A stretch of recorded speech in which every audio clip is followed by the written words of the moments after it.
अगर ज्ञान प्रकट हो गया तो इससे कोई रति नहीं रहती, इससे कोई अपना शरीर का राग मिट जाना ही सब ज्ञान है, भगवान नाम में रुचि हो जाना ही सब ज्ञान है। बस दो बात समझ लो, जितना इससे तुम प्रेम करोगे उतना ही पापाचरण होगा, और जितना नाम से प्रेम करोगे उतना ही इससे वैराग्य होगा, और आप दिव्य उन्नति को प्राप्त हो जाएंगे। ज्ञान रथ, सच्चा ज्ञान, मैं भगवत स्वरूप हूं, ये मैं शब्द अंतःकरण से निकलता है, बस स्वरूप हूं है, मैं के साथ हूं है, नहीं तो स्वरूप, बस स्वरूप, मैं स्वरूप हूं, ये अंतःकरण धर्म से निकल रहा है, और केवल है स्वरूप, ये है, वहां कोई और शब्द नहीं जुड़ता, न मैं न हूं, वो है, वही है, वो भी खत्म, केवल है, यह है पूर्णता, ज्ञान की पूर्णता, भक्ति की पूर्णता है। कौन? गोविंद, गुरुदेव, किशोरी जी है।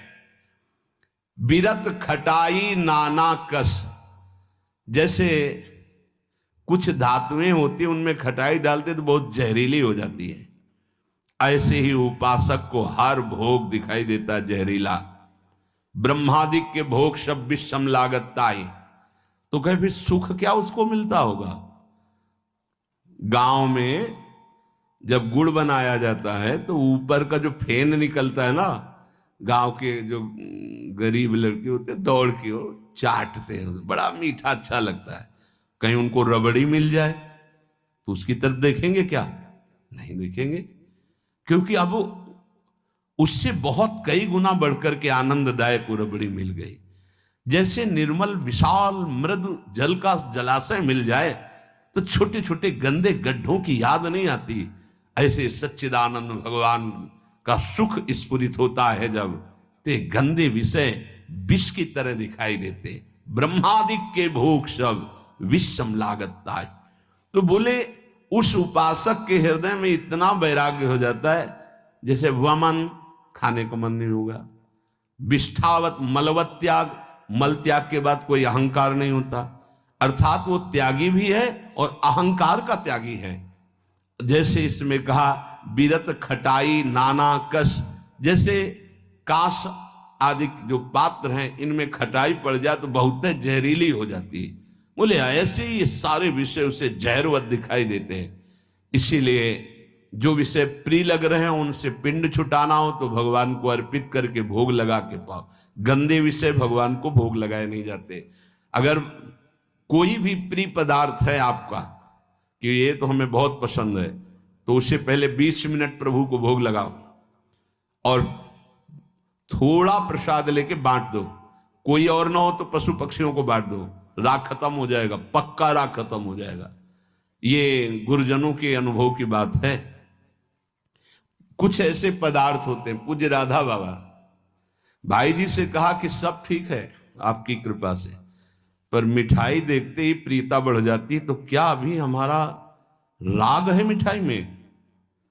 भाई जी हर समय बाबा की मनोवृत्तियों को देखने वाले महापुरुष, तो उनका नहीं, तुम्हारी स्थिति में मिठाई का राग नहीं है, ये स्वभाववश शरीर की आवश्यकतावश पूर्व अभ्यास रहा है। तो ऐसा हो जाता है कि जैसे सब पदार्थ रखा है, जो प्रिय है उसे उठा लिया और पाने लगे, उसका कोई राग नहीं है, स्वभाववश तुम्हारे शरीर को आवश्यकता है तो स्वभाव बन चुका है, पर राग नहीं है। पर अपने लोगों की स्थिति नहीं है, अपने लोगों का राग है।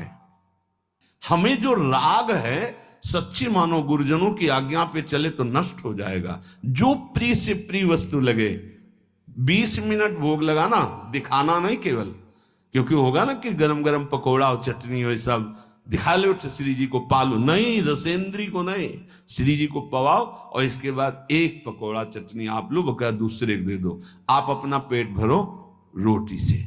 आप देखो ना आपकी रसेंद्री बस में, रसेंद्री बस में हुई हर इंद्री बस में हो जाएगी। यहां कह रहे बिरत खटाई नाना कस, ये नाना प्रकार के भोग भोगते समय बहुत व्यतीत हो गया। उस उपासक को ये विश्वत नजर आते हैं जिसको भगवत प्राप्ति की चाह होती, तो बोले सुख निधान सुजान कौशलपति वे प्रसन्न कहू क्यों न होई बस। यदि ऐसे चलोगे तो भगवान बिना बुलाए आपके पास आ जाएंगे। कैसे? द्वंद्व रहित, मान अपमान निंदा स्तुति समान भाव से सह जाओ। गतमान, कोई सम्मान करे स्वीकार मत करो, उसके भोक्ता मत बनो। ज्ञानरत, ये शरीर नष्ट हो जाएगा, तुम अविनाशी हो। विषय विरत खटाई नाना कस, जितने भोग हैं इनमें कोई सुख नहीं है। और फिर जैसे देह गे से प्यार करते ऐसे प्रभु से प्यार करने लगे। तो कह रहे प्रभु अपने आप आपके अधीन हो जाएंगे। सर्वभूत हित निर्व्यलीक चित भगति प्रेम दृढ़ नेम एक रस।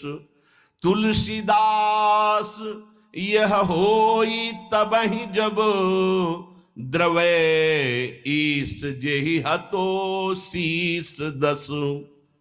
भगवान जिसको अपना बनाना चाहते हैं तो उसके हृदय में एक बात प्रकट होने लगती है, कैसे सबको सुख पहुंचाऊं। सर्वभूत हित, ये बात, ये लक्षण है भक्त का। हमारे अंदर भक्ति आई, इसका लक्षण किसी को भी दुखी देख के मन कैसे इसको सुख पहुंचाऊं। भले हम कुछ नहीं कर पा रहे, लेकिन सर्वभूत हिते रताहा हमारे हृदय में आ गया, कैसे इसको सुख पहुंचाऊं। गोस्वामी जी ने संत हृदय की महिमा का वर्णन करना प्रारंभ किया तो लगा जैसे मक्खन कोमल होता है, ऐसे संतों का हृदय कोमल होता है। तो लिखा संत हृदय नवनीत समाना। पर विचार किया है तो दोष हो गया। मक्खन तभी पिघलता है जब उसमें स्वयं ताप लगे, फिर तो संत की हृदय की बात गलत हो गई। अगर स्वयं के दुख में हृदय द्रवित होता है तो सबका होता है। ये मक्खन का उदाहरण तो ठीक नहीं बैठा। तो आगे तुरंत लिखा, कहा कविन पर कहीं न जाना निज परिताप द्रवई नवनीता। पर दुख द्रवहि सो संत पुनीता। संतों का हृदय मक्खन जैसा होता है, कवियों ने कहा, पर ठीक नहीं बैठा।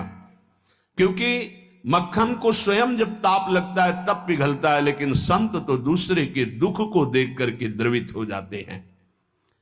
सर्वभूत हित, जो समस्त भूतों का मंगल सोचता है, तो आनंद घन चतुर शिरोमणि भगवान उस पर प्रसन्न हो जाते हैं। उसके हृदय में निर्विकारता प्रकाशित हो जाती है। उसका चित्त एक रस सच्चिदानंद सुख में निमग्न हो जाता है। तुलसीदास जी कहते हैं ये सौभाग्य उसी को मिलता है 10 शीश का हनन करने वाले भगवान जिस समय जिस जीव पर कृपाल होते हैं तो सत्संग मिलता है, और सत्संग से ये सब प्राप्त हो जाता है। अगर हमें नाम ऐसा प्रिय लगने लगे तो सब लक्षण आ जाएंगे। भगवान से भी बढ़कर के भगवान का नाम। ये शाम के कल बहुत इसका चिंतन होता रहा, बार बार हृदय आह्लादित होता था कि गजब की निष्ठा, नाम की गजब की निष्ठा। ध्यान पूर्वक सुनिए, हर शिकायत खत्म हो जाएगी। प्रिय राम नाम ते जाहि न रामो। बड़ा सुख मिलता है, जैसे शब्द है ना उनमें डुबकी लगाओ, एकदम निहाल कर देते। प्रिय राम नाम ते जाहि न रामो। ताको भलो कठिन कलिकाल हूं आदि मध्य परिणामो। प्रिय राम नाम ते जाहि न रामो। ये बैठा लीजिए, ये जीवन की सार बात। पद तो गोस्वामी जी का कई बार है, लेकिन इससे पहले महामहिम पूज्य श्री भाई जी हनुमान प्रसाद पोद्दार जी के द्वारा ये बात मिली थी। जीवन में पहली बार ये बात पूज्य भाई जी के द्वारा मिली थी कि अगर तुम्हारे सामने भगवान आ जाए, उनके दर्शन कर रहे हो, नाम छूट गया, तो हमें नहीं चाहिए ऐसे भगवान जिससे हमारा भगवान का नाम छूट जाए। ये भाई जी की बात। फिर पद मिला बहुत काल के बाद, ये कल पुनः इसका कृपा करके गोस्वामी जी ने दर्शन कराया और चिंतन कराया। बेपरवाह अद्भुत मस्ती है इस बात में। जिसे भगवान नाम इतना प्यारा लग गया है कि यदि स्वयं भगवान कहें कि अब मैं तुम्हें मिल गया, मेरे लिए तो भजन कर रहे थे, अब आज से नाम जपना छोड़ दो, तो वो स्वीकार नहीं करेगा। उपासक कहेगा नाम नहीं छोड़ सकता महाराज, आप आओ या ना आओ, आप जाओ या रहो, आपकी मर्जी की बात। नाम से प्रिय बढ़कर आप नहीं हो हमें। ये बात बहुत बड़ी बात। जब भगवान की बात आ गई तो ये भोगों की बात क्या रह जाएगी भाई। ये पद प्रतिष्ठा रुपया पैसा, अभी नाम का स्वाद ही नहीं चखा। ये ताको भलो कठिन कलिकालो आज मध्य परिणामो, आज कल परसों हर समय परमानंद बना रहेगा। एक कलयुग कुछ नहीं बिगाड़ सकता। यदि जिह्वा में ऐसा प्यार उदय हो गया कि मुझे नहीं चाहिए और कुछ, जो हमें नाम छोड़वा दे वो कुछ संसार की पद प्रतिष्ठा तो जाने दो, हमें भगवान से भी नहीं मिलना। यदि वो आ जाए और नाम छूट जाए तो मुझे उनका आना नहीं। प्रिय राम नाम ते जाही न रामो, ये बहुत बड़ी बात है। ये जनसाधारण नहीं समझ सकते। बहुत बड़ी बात। कैसे छूटेगा फिर नाम, सोचो कैसे छूटेगा। आग लग जाएगी कि ओहो, जिस नाम के बराबर नामी से मिलन की भी बात नहीं कही गई, उस नाम को हम चंद विषयों में, तुच्छ विषयों में, तुच्छ व्यक्तियों के मायाजनित संभाषण में छोड़ देते हैं। हमारी कहां की निष्ठा। गोस्वामी जी कह रहे हैं प्रिय राम नाम ते जाहि न रामो, बार बार इसलिए करें बैठा लो। सकुचत समुझी नाम महिमा, मद लोभ मोह को कामो, राम नाम जप